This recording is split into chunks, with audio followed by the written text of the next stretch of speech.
expect to be treated any better. The rules of a clique. A snapshot. My group has rules and punishments for everything. There are 7 of us, and there can only be 7. I mean, we have kicked people out for breaking the rules, and only then can we add someone. We have rules about what to wear, You can only wear your hair up like in a ponytail. once a week. You can't wear a tank top 2 days in a row. You can only wear jeans on Fridays. And that's obviously the only time you can wear sneakers. If you break any of these rules, you can't stay with us.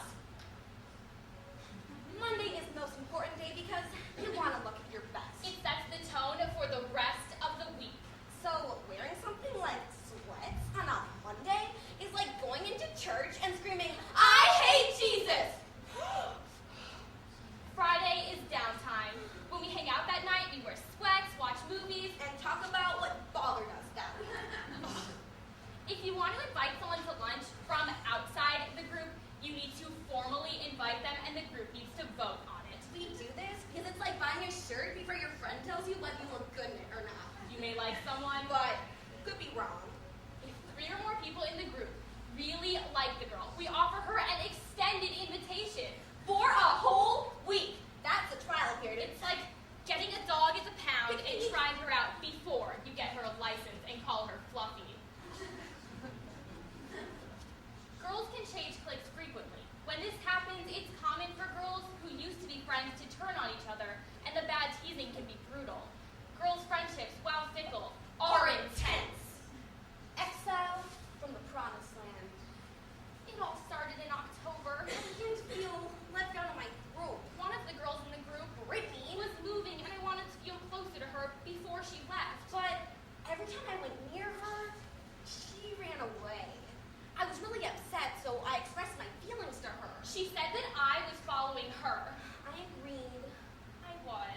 After we talked, I was happy because I thought I wouldn't get left out again. I was wrong. A soccer teammate of Brittany's told me that she saw Brittany and my other friend Brianna imitate me before one of their soccer games. The next day, I went to lunch. When I walked into the cafeteria, Brittany and the other girls in the group had taken up all the seats. I was really upset by what the other girls did. I cried uncontrollably. I just couldn't stop crying. So when a girl leaves one group for another, the friends she's left behind feel as though they've been rejected. These feelings of rejection often cover seeds of self-doubt. Am I not cool enough? How does her leaving reflect on me? You have mail. Dear friend, I'm sorry that I talked about you behind your back. I thought you were cool and stuff before you got involved with Mary and Caitlin's group. I once even compared your hair to a greasy dish rag. Only to one person, though. I'm sorry I said these things, even though I might still believe them. Sorry, D. Let's face it, we all gossip. On the phone, Did you hear? at parties, meals, and family reunions. Why do we think adults are so good at it? Because we've been sharpening our skills since our teens, and it's almost impossible to stop. Gossip is so humiliating because girls' natural self-focus Look at me. means that they feel like the whole world notices everything they do. Gossip, it's like money to us. We exchange it, Sell it. lend it out. It's what we have of value. One time in 5th grade, I was obsessed with this guy, so naturally I told all my friends I was crazy about him. Did you guys hear that? Lucy loves Jeremy. I know. They spread it around that I liked him, and he stayed as far away from me as possible and wouldn't say a word to me after that. Angie and Monica are on the same soccer team. A week ago, Angie began dating Monica's old boyfriend. Oh, snap! Monica was talking to 3 other girls when Angie walked onto the practice field, but the group fell silent as Angie approached. The next day at school, Angie overheard Monica and 2 other girls saying she was Fat, ugly, and slut. this went on for a week, and by then, Angie was desperate for it to end. The next time it happened, Angie confronted Monica in front of the other girls. Could you stop talking about me? What did I ever do to you anyway? What are you talking about? I can hear you telling people you think I'm fat and a slut. What's your problem? Look, you're blowing this out of proportion, but we can tone it down for you if you want.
often feel like they have to choose between being themselves and displaying a sexy costume.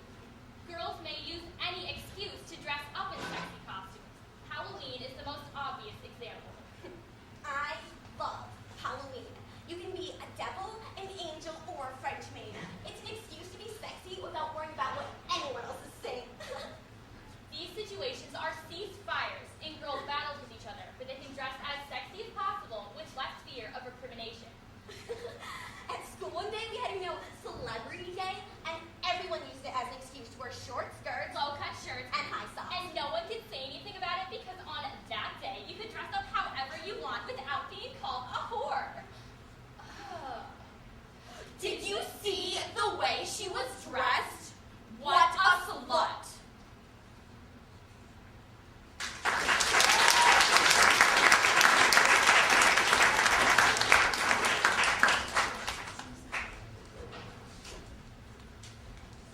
All right. So next up we have Anne performing her oratory. So what'd you think?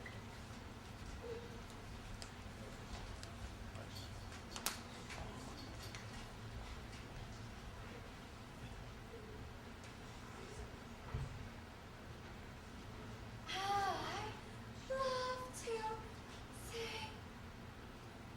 The first thing my Russian voice teacher ever told me was, your breath support is weak and your intonation needs back. But I'm pretty sure that just means you suck. So I did what any normal human being would do. I just said, das vidanya to her criticism and did my own thing. But when the vocal competitions rolled around, not only did I lose every single contest, guess what my judges told me to work on? My breath support, my intonation. What a coincidence, right? Well, I really thought so, because my theory had always been critics are always wrong, except when they like you. And unfortunately, I'm not the only one who feels this way. Today, in a world where the only feedback you really want to accept is positive, it's clear that we've lost the power of criticism. And as a result, we only listen to what we want to hear, and we inhibit our ability to make progress. So to reverse this, first we'll hit sound check and check out the causes. Then we'll pep out some effects before finally remixing the soundboard with some solutions. Nobody wants to be criticized, but it's not something we can or should avoid. The only way out is through. I've always wanted my teacher to be more like Paula Abdul. You know, sweet, flattering. All I'm saying is she should give me a little more credit on something. Is that too much to ask? Well, to a point. Yeah, because it's this constant search to find anything to make us feel better about ourselves that's essentially the root of our problem. And there are two. First, we're egotistical. And second, we're conditioned by society. To start off, our culture celebrates narcissism. Naturally, anything that tarnishes our image is absolutely unacceptable. We don't even like it when fictional characters portray too many of our flaws on television. According to Mark Harris, former executive editor of Entertainment Weekly, television writers today feel more compelled than ever to write characters that err on the side of likable as opposed to complex or realistic. And while we love our favorite characters' endless witty comebacks, we've set a false standard for how we think we should be. Not only do we not agree with negative feedback, we think that the only reason why anyone would ever disapprove of us is because they haven't yet realized how awesome we are. And not because there might just be something we need to work on. So, in addition to our inflated sense of self, our second cause is how we now expect to be rewarded for simply trying, regardless of whether or not our efforts were truly up to par. It's just how Karen Coffin of the National Federation of State High School Associations noted that there's really no difference between the slacker and the MVP anymore, because everybody gets a trophy. And it's not just kids on the soccer field either. In fact, in 2007, a Wall Street Journal reported a new phenomenon amongst corporations like Land's End and Bank of America that are now hiring praising teams to keep up with the demand for constant positive reinforcement. Now, I'm in no position mission to tell corporations what to do, but they're getting kind of ripped off. Because the whole excessive complimenting thing, we do for free. Speech inflation, as Dr. Linda Sappinen calls it, is when you're no longer just good. You're abso-friggingly fantastic. So anything less, like nice job, kind of feels like a backhanded insult. And when that hurts our pride, how willing are we going to be to take honest feedback? So I came up with this new strategy of just singing really softly so no one would hear my mistakes. But I wasn't fooling anybody. Our actions have consequences, and when it comes to ignoring criticism, there are two. First, as individuals, we fail to reach our highest potential. And second, as a society, we allow injustices to continue. Now, there are many examples of people who rejected feedback and didn't reach their full potential. Off the top of my head, there's that one guy that almost did that one thing. Of course, we don't remember who these people are, because the people who've made a lasting impression and a difference in our lives all had to face criticism at some point. And this is something my friend Michael just could never understand. Being a new, up-and-coming artist himself, every time he posted a new song on the internet, he'd always leave some sort of disclaimer along the lines of, just whip this up in 5 minutes, no, it's trash, but whatever. And he did this on purpose. His philosophy? Nobody's criticism would actually count because he didn't actually try. And it's funny how we thought he beat the system when really he did exactly what researcher Stephen Berglas and Edward E. Jones calls the self-handicapping fallacy. A problem that author David McCraney noted was growing amongst teens and even young children. And you know, the saddest part is in order for him to feel secure, he's never going to know just how good he could have been. And that's just what we do to ourselves. Our second effect is what we do to other people. More specifically, how rejecting social criticism prolongs injustice. America prides itself on being founded on the principle that the governed has the right to criticize their government. But throughout history, we aren't as open to change as we think we are. In fact, even though activists like W.E.B. Du Bois have been speaking up since the 1890s, our Civil Rights Act didn't pass until the 1960s. Because most people don't want to hear that their way of life was morally wrong. But it's this unwillingness to listen that enabled segregation and disenfranchisement to continue on for far too many years. Even today, a 2012 Irish Times article reported that the French government has censored a documentary that criticized their medical establishment's dangerous and outdated techniques of curing autistic children. In the end, when I turned down the volume to my teacher's feedback, worst case scenario, I never become Beyonce. But when we all turn down the volume, we become deaf to the reality around us. So if we owe it to ourselves and to everyone else to listen. So I finally decided to face the music and be my own critic. Because the best changes start with ourselves, similar to our two solutions. First, we have to understand that critics are nothing to be afraid of. And second, we need to redefine where our self-esteem actually comes from. Our first solution is to know that critics aren't so scary after all. Take F. Scott Fitzgerald. His iconic novel, The Great Gatsby, might have not been so great. In fact, he needed Maxwell Perkins, a friend and editor who dished out the truth even though he fell in love with the novel's rough draft. And although editing his characters took an entire winter, what a difference that has made for American literature.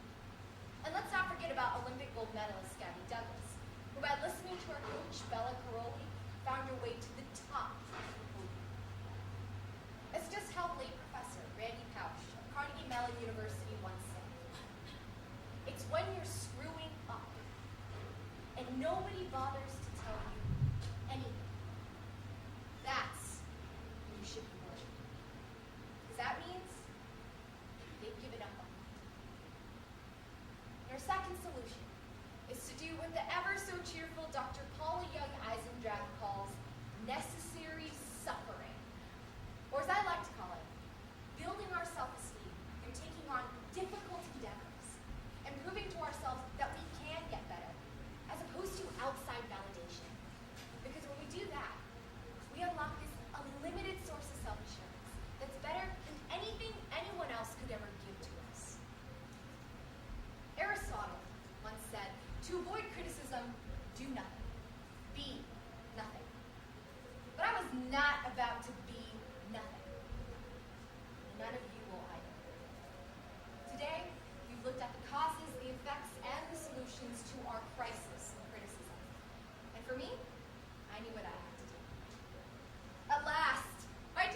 looked me in